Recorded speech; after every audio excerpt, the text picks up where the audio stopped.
రోజు ఏం జరగబోతుందో తెలుసుకుందామా? ఇంకా ఎపిసోడ్లోకి వెళ్ళిపోతే దశరథ చాలా ఎమోషనల్ అవుతూ ఉంటాడు. ఏంట్రా మీ అంత ధైర్యంగా నేను ఉండలేకపోతున్నాను. అక్కడ నా చెల్లి, ఇటు మా నాన్న, ఇటు నా కూతురు, వీళ్ళందరికీ నేనేం సమాధానం చెప్పాలో కూడా నాకు అర్థం కావట్లేదు. చూడండి మామయ్య, నువ్వు ఎవరికి ఏ సమాధానం చెప్పాల్సిన అవసరమే లేదు. అవును, రేపు అత్త బ్రతికి అందరూ ముందుకు నవ్వుతూ వస్తే అందరూ చాలా సంతోషంగా ఉంటారు. అప్పుడు నువ్వు సమాధానం చెప్పాల్సిన అవసరం కూడా లేదు. మరి నా చెల్లికి ఏం చేస్తాను? అమ్మకి నిజం తెలిసాక కూడా బాధగానే ఉంటుంది. కానీ కొన్ని కావాలి అన్నప్పుడు కొన్ని వదిలేసుకోవాలి. పదండి, పద వెళ్దాం, పదమవయ్య అని చెప్పేసి అంటాడు. ఇక దీప అలాగే కార్తీక్, దశరథ ముగ్గురు కూడా హారిక హాస్పిటల్కి అయితే బయలుదేరుతారు.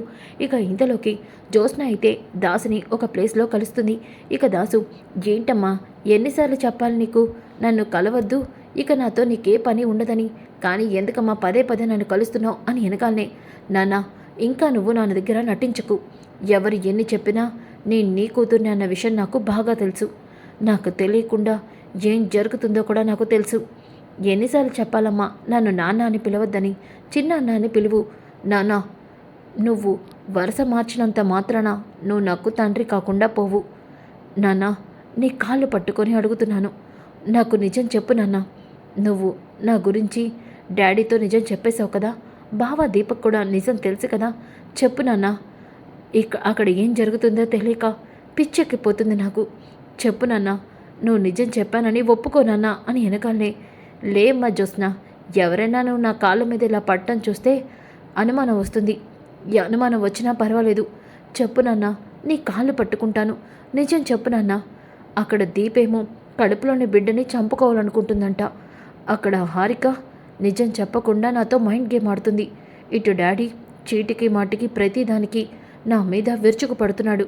ఇదంతా చూస్తూ ఉంటే ఖచ్చితంగా నాకు నిజం తెలిసిపోయినట్టు అనిపిస్తుంది. కాకపోతే ఎవరి గేమ్ని స్టార్ట్ చేశారో అర్థం కావట్లేదు. చెప్పు నాన్న, ఈ నిజం నీకు నాకు గ్రానికి తప్ప ఎవ్వరికీ తెలీదు. అంటే నువ్వే ఈ నిజాన్ని వాళ్ళకి చెప్పుంటావు. నువ్వు చెప్పావా నాన్న? నీ కాళ్ళు పట్టి అడుగుతున్నాను, చెప్పు నాన్న, చెప్పు నాన్న అని అడుగుతూ ఉంటే ఒక్కసారిగా అప్పుడే శివనారాయణ కారులో వస్తూ రోడ్డు మీద దాసు కాలు పట్టుకున్న జ్యోత్స్నని చూస్తాడు. షాక్ అయిపోతాడు. ఇక వెంటనే కారాపమని, అలాగే అక్కడికి శ్రీధర్ అలాగే శివనారాయణ ఇద్దరు కూడా వస్తారు. జ్యోత్స్న దాసు కాలు పట్టుకోవడం చూసి పారిజాతం, శ్రీధర్ అలాగే శివనారాయణ ఇద్దరు కూడా షాక్ అయిపోతారు. ఇక శివనారాయణ అయితే జ్యోత్స్న అని గట్టిగా అరుస్తాడు. ఒక్కసారిగా జ్యోత్స్న శ్రీధర్ని అలాగే శివనారాయణని చూసి షాక్ అయిపోతుంది. వెంటనే పైకి లేస్తుంది. ఇక చాలా టెన్షన్ పడిపోతూ, ఇదేంటి నా టైం ఇంత బ్యాడ్గా ఉంది, తాత మావయ్య ఇప్పుడు నేను దాసు కాలు పట్టుకోవడం చూసేశారు, ఇప్పుడు వాళ్ళకి డౌట్ వస్తుంది, ఏం చెప్పాలి నేను అని టెన్షన్ పడుతూ ఉంటే ఇక శివనారాయణ, ఏం జరుగుతుంది ఇక్కడ? నువ్వు దాసు కాలు పట్టుకొని రోడ్డు మీద ఎందుకు బ్రతిమలాడుతున్నావు? చెప్పు, నువ్వేం చేసావని దాసు కాలు పట్టుకొని బ్రతిమలాడుతున్నావు? దాసు, జ్యోత్స్న ఏం చేసింది చెప్పు అని వెనగాలనే ఇక శ్రీధర్, కనబడట్లేదా మావయ్య? ఖచ్చితంగా జ్యోత్స్న ఏదో పెద్ద తప్పే చేసింది, అందుకే దాసు కాళ్ళు పట్టుకొని క్షమాపణ చెప్తుంది. ఏం చేసావు జ్యోత్స్న అని వెనకాలనే ఇక జ్యోత్స్న, అది అది తాత అదేమీ లేదు అని అంటూ ఉంటే, మాట్లాడకు, నేను 2-3 సార్లు చూశాను నువ్వు దాసుతో దొంగచాటుగా మాట్లాడడం. ఇప్పుడేమో దాసు కాలు పట్టుకొని రోడ్డు మీద బ్రతిమలాడుతున్నావు అంటే ఖచ్చితంగా నువ్వేదో పెద్ద తప్పే చేసావు. ఏం చేసావు చెప్తావా లేదా అని అంటూ ఉంటే ఇక శ్రీధర్, ఖచ్చితంగా జ్యోత్స్న కాశీ విషయంలో చేసిన తప్పు గురించి దాసుని క్షమాపణ అడుగుతుందా? అందుకే రోడ్డు మీద దాసు కాలు పట్టుకుందా? ఏం జరుగుతుంది?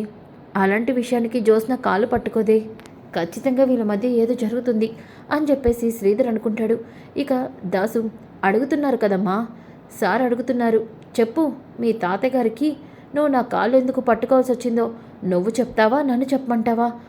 అది బాబోయ్, ఇప్పుడు నేనేం చేయాలి అని చెప్పేసి జ్యోత్స్న, తాత అదేం లేదు,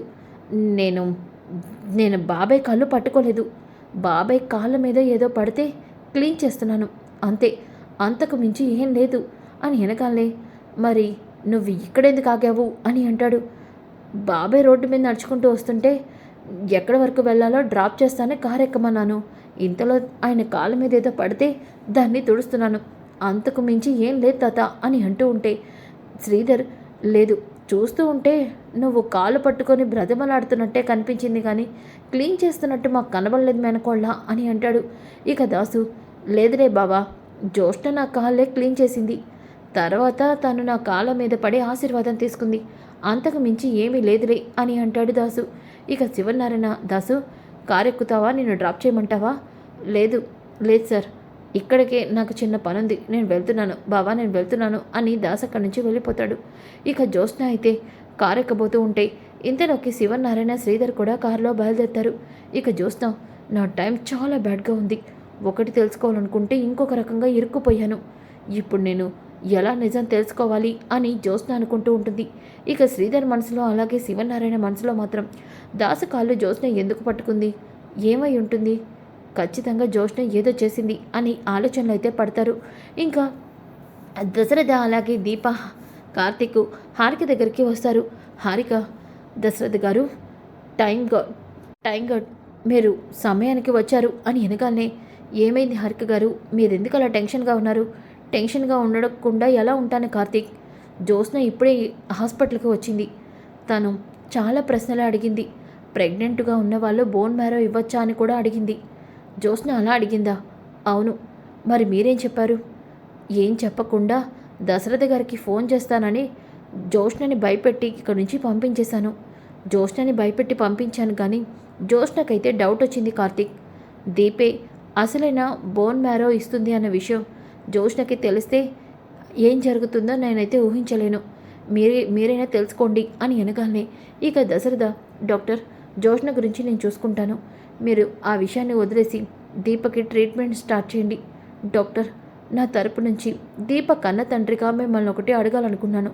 చెప్పండి దశరథి గారు, మీరు దీప కడుపులోని బిడ్డ గురించి తప్ప ఇంకేం అడిగినా నేను సేవ్ చేయగలను అని వెనకాలనే, డాక్టర్, నేను అడుగుతున్నదే నా మనోరాల కోసం. అవును, దీప కడుపులోని బిడ్డ ఎలా అయినా బ్రతకాలి. ఇదొక్కటే మీరు మాకు చేసే పెద్ద సహాయం అని చెప్పేసి దశరథ్ అయితే అంటాడు.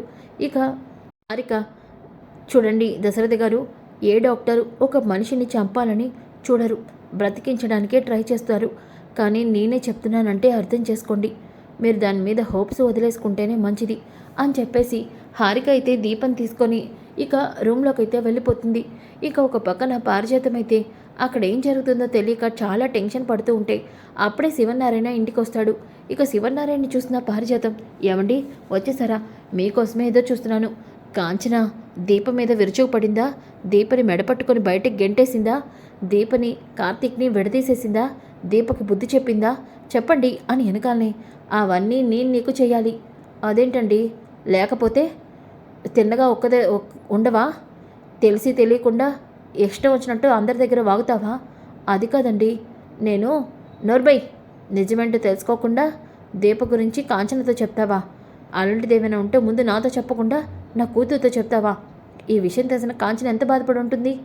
అంటే కాంచనకి దీప అత్తగారు కదండి.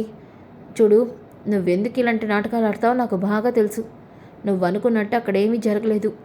అయినా నిన్ను జ్యోత్స్నని ఇంట్లోంచి వెళ్ళనివ్వకుండా చూడమని చెప్పాను కదా, మరి జ్యోత్స్న ఎందుకు బయటకు వెళ్ళింది అని వెనకాలనే, ఈ ముసలోడు జ్యోత్స్నని చూసేశాడా అని చెప్పేసి అనుకుంటూ ఉంటే అప్పుడే జ్యోత్స్న ఇంటికి వస్తుంది.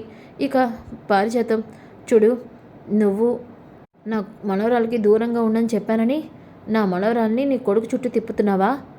ఎందుకు దాసుని జ్యోత్స్న పదే పదే కలవాలనుకుంటుంది అని వెనకాలనే పారిజాతం ఒక్కసారిగా షాక్ అయిపోతుంది. చూడు, జ్యోత్స్న ఇంట్లోంచి బయటకు వెళ్ళడానికి వీల్లేదు, గుర్తుపెట్టుకో అని చెప్పేసి ఇక శివనారాయణ లోపలికి వెళ్తాడు. అప్పుడే జ్యోత్స్న ఇంటికి వస్తుంది. గ్రాని, తాత ఇంటికి వచ్చాడా? వచ్చాడు, నాకు చీవాట్లు కూడా పెట్టాడు. అసలు నీకు బుద్ధుందా గ్రాని? అవునే, మీ దాసుని ఎందుకు పద్దాకబ్దా కలుస్తున్నావంట? అంటే అందరికీ నిజం తెలియాలని చూస్తున్నావా? గ్రాని, నీకు తెలియటం లేదు. అక్కడ నిజం చాలా వరకు అందరికీ తెలిసిపోయింది. అందుకే అందరూ అలా ఉన్నారు. మమ్మీకి బోన్ మ్యారో ఇచ్చేది దీపే. అందుకే దీప కడుపులోని బిడ్డని తీయించుకోవాలని చూస్తుంది. నీకేమైనా పిచ్చి పట్టిందా ఏంటే? దీప సుమిత్ర కూతురా దీప బోన్ మ్యారో ఇవ్వడానికి? నమ్మడానికి కొంచెమైనా ఉండాలి. మీ తాత ఇప్పుడే చెప్పాడు, దీప కడుపులోని బిడ్డ పుడితే దీప ప్రాణానికే ప్రమాదమంట. తల్లో బిడ్డో ఎవరో ఒకరు మాత్రమే బ్రతుకుతారన్నారు. అందుకే దీపని ట్రీట్మెంట్ చేయడానికి తీసుకెళ్లారు. నువ్వు నా చెవులో క్యాలీఫ్లవర్లు పెట్టకు అంటూ అక్కడి నుంచి వెళ్ళిపోతుంది. ఇక జ్యోత్స్న, ఏంటి దీప కడుపులోని బిడ్డ చనిపోతుందంటే దీప బిడ్డని దించుకోవడానికి వెళ్ళిందా? నో, కన్ఫామ్గా దీపకి నిజం తెలిసింది. మా మమ్మీని సేవ్ చేయడం కోసం దీప తన కడుపులోని బిడ్డని వదులుకుంటుంది. అవును, ఒకవేళ అదే నిజమైతే దీప తన బిడ్డ కోసం తన ప్రాణాలైనా వదులుకుంటుంది, కానీ బిడ్డను ఎలా వదులుకుంటుంది? ఖచ్చితంగా మమ్మీని సేవ్ చేసేది దీపే. అవును, విషయంలో నేను ఎలా అయినా సరే నిజం తెలుసుకుంటాను. మా మమ్మీని దీప సేవ్ చేస్తుందా, దీప కడుపులోని బిడ్డని నేను సేవ్ చేస్తాను. అవును, ఇప్పుడు నాకు ఒక కొత్త అవకాశం దొరికింది. అవును, ఇప్పటి వరకు నిజం తెలిసిపోయిందని చాలా టెన్షన్ పడ్డాను, కానీ ఇక నుంచి కొత్త కథ నేను మొదలు పెడతాను అని జ్యోత్స్న అనుకుంటుంది. ఇంకా ఒక పక్కన హారిక అయితే దీపకు సంబంధించిన అన్ని చెకప్లు చేయిస్తుంది. ఇక దశరథ, కార్తిక్ అయితే హాస్పిటల్లోనే ఉంటారు. దశరథ గారు, దీపకి సంబంధించిన అన్ని చెకప్లు అయితే కంప్లీట్ అయినాయి. ఇక మీరు త్వరగా సుమిత్ర గారిని కూడా హాస్పిటల్లో జాయిన్ చేయించండి. సరే డాక్టర్ అని వెనకాలనే ఇంతలోకి కార్తిక్, డాక్టర్ మరి జ్యోత్స్నని కూడా హాస్పిటల్కి తీసుకురండి. జ్యోత్స్నకి ట్రీట్మెంట్ చేస్తున్నట్టు మొత్తం మంది ఇచ్చి పడుకోబెట్టి తర్వాత బోన్ మ్యారో కంప్లీట్ అయిపోయిందని జ్యోత్స్నని మనం నమ్మించవచ్చు. సరే డాక్టర్ అని చెప్పేసి దశరథ అలాగే కార్తిక్ చెప్తాడు. ఇక దశరథ ఇంటికైతే వస్తాడు. ఇక సుమిత్రని హాస్పిటల్కి తీసుకెళ్ళాలి నాన్న అని వెనకాలనే ఇక జ్యోత్స్న, డాడీ మరి నువ్వు కూడా జ్యోత్స్న హాస్పిటల్కి వెళ్ళాలి. అక్కడ మనం ఒక 5 రోజుల వరకు ఉండొచ్చు. రేపు ఉదయం నువ్వు రెడీగా ఉండు, బట్టలన్నీ సర్దుకో అని దశరథ అంటాడు. ఇక పారిజాతం, చూసావా తండ్రి కాబట్టి అలా చెప్తున్నాడు, ఇది కూడా తల్లి కాబట్టి అలా అడుగుతుంది అని చెప్పేసి అనుకుంటుంది. ఇక ఉదయం అయిన తర్వాత సుమిత్ర అలాగే జ్యోత్స్న అలాగే శివనారాయణ అందరూ కూడా హాస్పిటల్కి అయితే వెళ్తారు. ఇక ఇంతలోకి అప్పుడే జ్యోత్స్న, దీప ఎక్కడుందో తెలుసుకోవాలి, అసలు ఏం జరుగుతుందో కూడా తెలుసుకోవాలి అని చెప్పేసి అనుకుంటుంది. ఇక ఇంతలోకి హారిక అయితే సుమిత్రని ఒక రూమ్లో పడుకోబెడుతుంది. ఇక సుమిత్ర బెడ్ మీద పడుకుంటుంది. ఇంతలోకి హారిక దీపని ఆపరేషన్ థియేటర్లోకి తీసుకెళ్తుంది. ఇక కార్తిక్ అలాగే దశరథ, దీప కడుపులోని బిడ్డని ఎలా అయినా బ్రతికించండి డాక్టర్ అని అంటారు. ఇక సుమిత్ర హారిక సరే అని చెప్పేసి ఇక లోపలికైతే వెళ్తుంది. ఇంతలోకి అక్కడే జ్యోత్స్న కూడా బెడ్ మీద పడుకొని ఉంటుంది. ఇంతలోకి అప్పుడే జ్యోత్స్న అక్కడున్న నర్సుతో ఏదో పెద్ద ప్లానే వేసి చెప్తుంది. ఇక ఆ నర్సు సరే మేడం అని చెప్పేసి అంటుంది. ఇంతలోకి హారిక దీపకి ఆపరేషన్ థియేటర్లోకి తీసుకెళ్ళి తనకి ఆపరేషన్ చేయబోతూ ఉంటే ఇంతలోకి హారిక ఇక ఆపరేషన్ థియేటర్లోకి వెళ్ళి ఇక దీప సంబంధించిన అన్నిటినీ కూడా చెక్ చేస్తూ ఇక ఒక్కసారిగా బయటికి వస్తుంది. ఇంతలోకి అక్కడే ఉన్న కార్తిక్ అలాగే దశరథ ఇద్దరు కూడా, హారిక గారు ఏమైంది, దీపకేం కాలేదు కదా? దీప సేఫ్గానే ఉంది. కార్తిక్, నీ దీప కడుపులోని బిడ్డని సేవ్ చేయడానికి మన దగ్గర ఒక ఆప్షన్ ఉంది.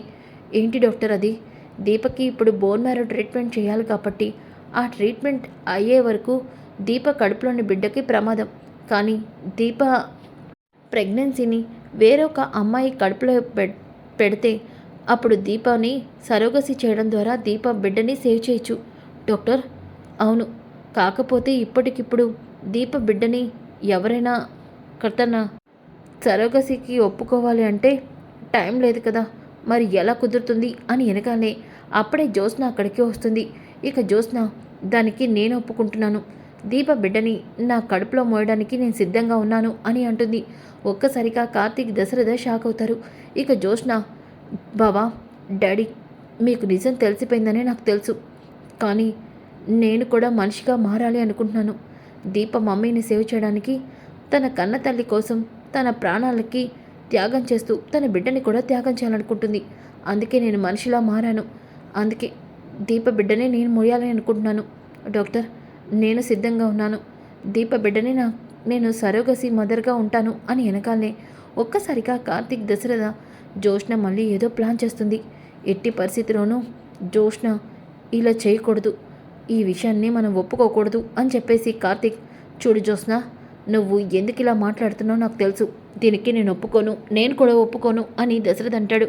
ఇక హారిక, చూడండి దశరథ్ గారు, కార్తీక్, ఇప్పుడు అంత టైం లేదు, త్వరగా మీరు ఓకే చెప్తేనే దీప బిడ్డని సేవ్ చేయగలం, లేదంటే దీప బిడ్డ మీకు జీవితంలో ఉండదు అని వెనకాలనే కార్తీక్కి కాంచన గుర్తుకు వస్తుంది. ఇటు శ్రీ దశరథకి కూడా ఇంతలోకి జ్యోత్స్న, బావా ఏం ఆలోచిస్తున్నావు, అత్త ఆ బిడ్డ మీద ఎన్నో ఆశలు పెట్టుకుంది.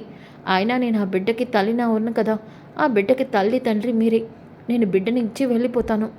ప్లీజ్ బావా ఒప్పుకో బావా అని వెనకాలనే దశరథ కార్తీక్ కూడా ఇక ఏం చెప్పాలో తెలియక సరే అని ఒప్పుకుంటారు. ఇక జ్యోత్స్న చాలా హ్యాపీగా ఫీల్ అవుతూ ఇక బెడ్ మీదకి వెళ్తుంది. ఇంతలోకి దీప బిడ్డనైతే జ్యోత్స్నకి పెడతారు. ఇక ఇంతలోకి దీపకి బోన్ మ్యారో ట్రీట్మెంట్ చేసి సుమిత్రకైతే బ్రతికిస్తారు. ఇక సుమిత్ర కళ్ళు తెరుస్తుంది. అలాగే సుమిత్ర ఒక్కసారిగా దశరథని అలాగే కార్తీక్ని తన కుటుంబాన్ని అంతటిని చూసి చాలా హ్యాపీగా ఫీల్ అవుతుంది. నా కూతురు ఎక్కడండి? నా కూతురు నా ప్రాణాలని కాపాడింది. జోష్న ఎక్కడా అని వెనగాలనే ఇంతలోకి ఇక సుమిత్ర జోష్నని చూస్తుంది. ఒక్కసారిగా జోష్న మామూలుగా ఉండడం చూసి అందరూ కూడా షాక్ అవుతారు. ట్రీట్మెంట్ చేయించుకున్న జోష్న నార్మల్గా ఉందేంటి అని వెనకాలనే ఇక దశరథ సుమిత్ర నీకు బోన్ మ్యారో ఇచ్చింది జోష్న కాదు, మన కన్న కూతురు.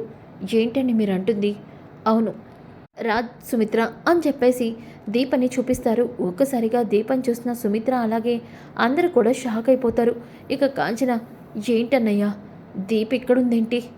దీప దీప అని వెనకాలనే ఇక హారిక వచ్చి దీపని డిస్టర్బ్ చేయదు, దీప ఇప్పుడు తనకి ఇంజెక్షన్ చేశాను, తను స్పృహలోకి రావడానికి టైం పడుతుంది అని వెనకాలనే ఇక కార్తీక్ అలాగే దశరథ శివనారాయణ కాంచనతో అందరితో కూడా దీప ఇంటి వారసురాలని, దీపే అత్తకి అసలైన వారసురాలని, అందుకే దీప బోన్ మ్యారో అత్తకి ఇచ్చామని మొత్తాన్ని నిజంగా చెప్పేస్తాడు. అది విని ఒక్కసారిగా అందరూ చాలా షాక్ అయిపోతారు. ఇక సుమిత్ర కూడా షాక్ అయిపోతుంది. దీపే తన కన్న కూతురని తెలిసి చాలా సంతోషపడిపోతుంది. సో ఫ్రెండ్స్, మరి జోష్న కడుపులోని బిడ్డతో ఏ రకంగా ప్లాన్ చేయబోతుంది? కమింగ్ ఎపిసోడ్స్ చాలా ఇంట్రెస్టింగ్గా ఉంటాయి. Don't miss. ఈ వీడియో నచ్చితే లైక్ చేయండి, షేర్ చేయండి. Thanks for watching. ఛానల్ ఈరోజు ఏం జరగబోతుందో తెలుసుకుందామా? ఇంకా ఎపిసోడ్లోకి వెళ్ళిపోతే దశరథ